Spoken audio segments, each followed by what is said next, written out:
Welcome back to Ozarks Live. Tom is spending the afternoon over at the AIDS Project of the Ozarks. Tom, what's the latest going on over there?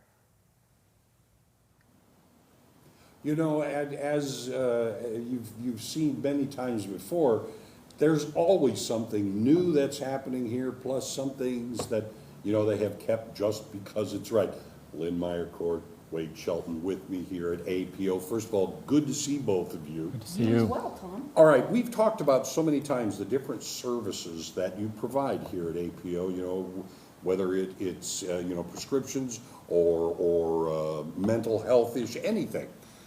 But there's some kind of new designation that you are working toward or have received. We actually received it. We had been working towards it for quite some time, and last November we got, from the federal government, Health and Human Services, we got the designation as a federally qualified health center lookalike center. Okay. Which means we can expand our services, especially the breadth of services, to folks who are not HIV positive, which has been something we've been going after for quite some time. Okay, well, when you call about the breadth of services, what kind of remind folks what all is given to people here at APO?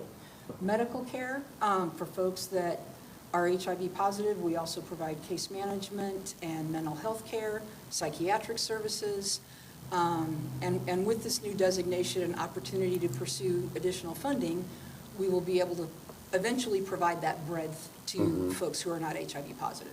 Well, also, and we were talking a little bit earlier, that's not something that is just handed out either. This has been a tough road to hoe. Yes, you've got to meet pages and pages and pages of very specific guidelines, medical services, medical qualifications, mental health qualifications. It's very involved, very involved, and we're quite pleased to achieve that.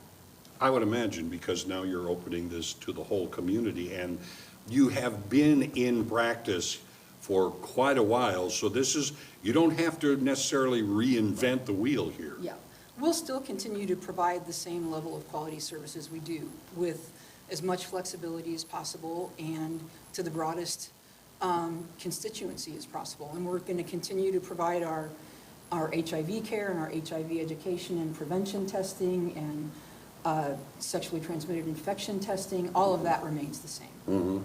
And all the education, of course, Yes. that you do have here. Yes. Okay, now we talked a little bit about kind of the nuts and bolts of what's going around, and of course, to be able to do things like this, every now and then you have to have kind of a fundraiser. Yes. And we're gonna shift to Wade here.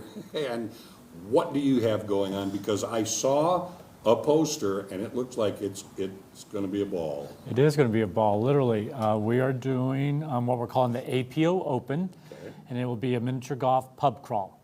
And so we have 9 bars, so it'll be the back 9, to use golf terminology, and you'll have teams of 4. And through downtown Springfield, you'll start at a location, and then you will just crawl to those different bars, and each bar will have 1 miniature golf hole. Okay, now, you know, you play golf, I play golf. You all tend to start at the same place on a golf course.